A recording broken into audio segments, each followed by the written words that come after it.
नमस्कार आपण मानक daily life with Odia channel को स्वागत। चलतु आज जानिबा गीतार उपदेश दिन 51 को। जदि आपण माने आज प्रथम थर पे चैनल को आसिचंती ताहले प्लीज आपण माने ए चैनल को सब्सक्राइब कर दियंतु। चलतु आमे गोटे कथा भाबिबा जेते बेले आमे दुख रे थाउ से समय रे दुनियार कोनोसी मध्य जिनिस हमको खुशी करे पारि न थाए।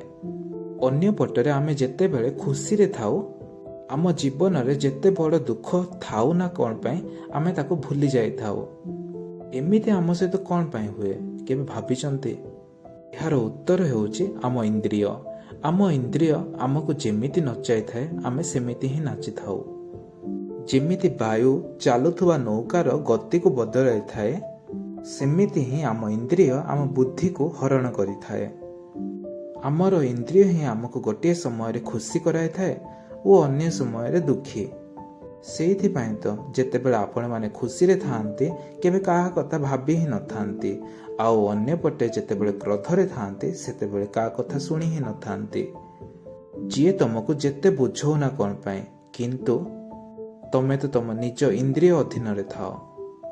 एठारे यह कहिबार उद्देश्य होउची आमको एठारे कुहा जाउची आमे किपरि भाबरे आम इंद्रिय रु मुकुली पारिबा।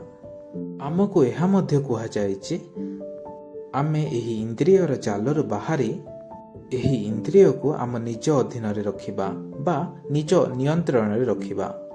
किंतु यह मध्य सत्य जे कहिबा तो बहुत सहज किंतु यह को करिबा बहुत कष्ट।